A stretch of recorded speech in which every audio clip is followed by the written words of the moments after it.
दोस्तों मैं बता रहा हूँ ना, सरकार पब्लिक को अपने कब्जे में ऐसे ले चुके हैं ना कि पब्लिक को पता भी नहीं है भाई, एकदम बिल्कुल भी नहीं पता है।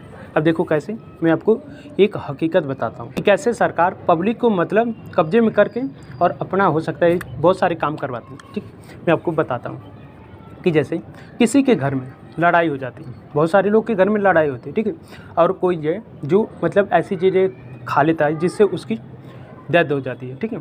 अब मैं कहता हूँ कि उसकी पोस्टमार्टम होगा, उसके बारे में जांच की जाएगी कि आखिर इसने कैसे किया, क्यों किया, इसके बारे में जांच हो जाएगी। पता चल गया कि नहीं इसकी वजह से किया, तो उस पर्सन को भाई उठा के जेल में ले जाके सज़ा देंगे।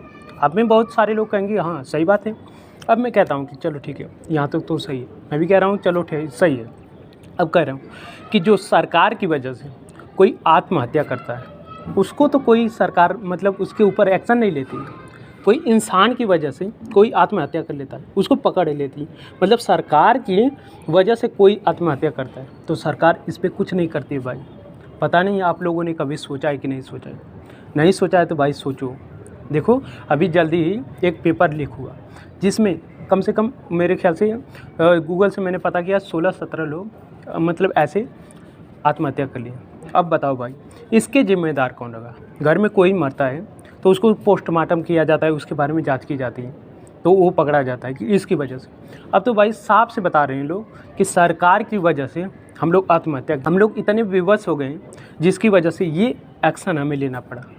अब सरकार को कुछ नहीं करना पड़ेगा, इसके ऊपर सरकार को कोई नियम लगाना चाहिए कि नहीं लगाना चाहिए। मुझे तो लगता है लगाना चाहिए भाई।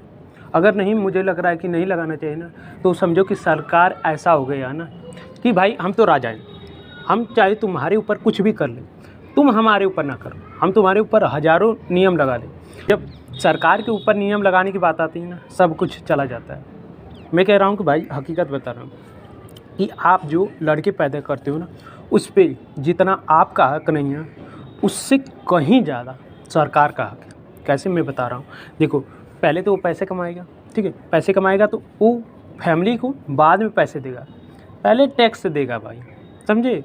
तो 18 साल तक आपका मतलब आपका लड़का है, जब 18 साल का हो गया बाद हो गया ना तो सरकार के कब्जे में हो गया, कमाएगा भी तो सरकार को देगा।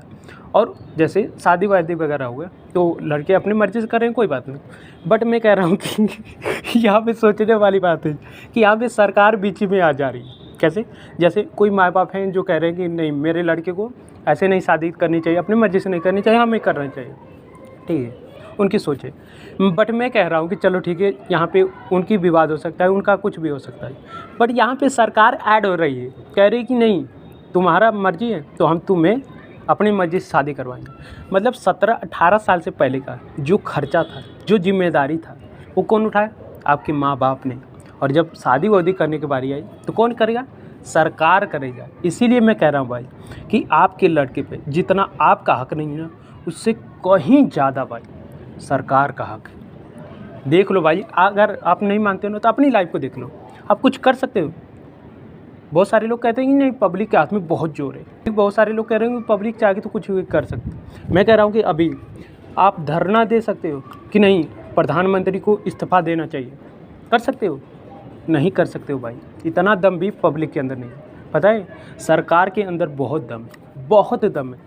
आप जितना सोच भी नहीं सकते ना उससे कहीं ज़्यादा दम है। बस ये समझो गुमराह करके आप लोगों को बना के बैठे हैं कि नहीं पब्लिक के हाथ में बहुत जोर है। कभी देखे वो पब्लिक की वजह से किसी ने ऐसा किया, डिसीजन लिया कि नहीं इस्तीफा देना पड़ा? मैंने तो कभी ना सुना है भाई कि कोई अगर मान लेते हैं इलेक्शन हो गया, वो जीत गया, वो 5 साल तक तो राज करेगा। कभी मैंने ये ना सुना कि नहीं पब्लिक ऐसे धरना दी है जिसकी वजह से उसे इस्तीफा देना पड़ा। या फिर एक बारी पंजाब में हुआ था ऐसा, मतलब धरना दिया गया था, क्या हुआ 70-80 दिन हुआ था, कुछ नहीं हुआ, फिर उसके बाद मामला रफा दफा हो गया। किस वजह से भाई? पब्लिक के अंदर इतना दम रहता है तो वो नहीं करवा देता। बताओ, उतना भी दम नहीं है जितना आप लोग समझते हैं। सबसे ज़्यादा दम मेरे को लग रहा है भाई सरकार में। तो आप क्या इस चीज़ को मानते हो? नहीं मानते हो तो कोई बात नहीं भाई, अगर मानते हो तो मुझे लगता है कि आपको समझदारी है कि नहीं, आपको जितना आपके ऊपर हक नहीं, मैं कह रहा हूँ आपके ऊपर भी जितना आपका हक नहीं उससे ज़्यादा कहीं सरकार का आपके ऊपर हक है। बेटे और परिवार की तो बात ही छोड़ो, आप अपनी मर्ज़ी से कुछ भी नहीं कर सकते। वो भी जाके पूछना पड़ेगा कि हाँ मैं ये काम करने जा रहा हूँ, इसके बारे में तुम्हें रजिस्ट्रेशन कराना पड़ेगा, फिर उसके बाद तुम्हें ये करना पड़ेगा। वो जो कमाई होगी उसमें आपको सरकार को देना पड़ेगा, क्या TDS या फिर GST तमाम वगैरह सरकार को दो। मतलब अब जितना पैसे कमाओ उससे ज़्यादा कहीं सरकार को दे। इसीलिए मैं देख रहा हूँ बहुत सारे कारोबार धीरे धीरे बंद हो रहे हैं। किस वजह से? उनका जितना प्रॉफिट होता है सरकार कहती है नहीं इसमें से हमें लाओ, हम देखेंगे, फिर उसके बाद तुम अपना जो प्रॉफिट है उसके बाद तुम देखते रहना। होता है कि नहीं होता है? होता है, बहुत होता है, मैंने देखा है भाई। तो आपका इस वीडियो के बारे में क्या ख्याल है भाई? क्या आप सरकार को पावरफुल मानते हो या फिर पब्लिक को पावरफुल मानते हो? अगर मानते हो भाई तो जो भी आप मानते हो कमेंट बॉक्स में ज़रूर लिखिएगा। तो अगर आपको ये वीडियो अच्छी लगी भाई, मतलब जो विचार है वो सही लगा है, तो भाई लाइक कर दीजिए। बाकी मिलते हैं किसी नई वीडियो में, तब तक के लिए जय हिंद, जय श्री राम आप सभी को।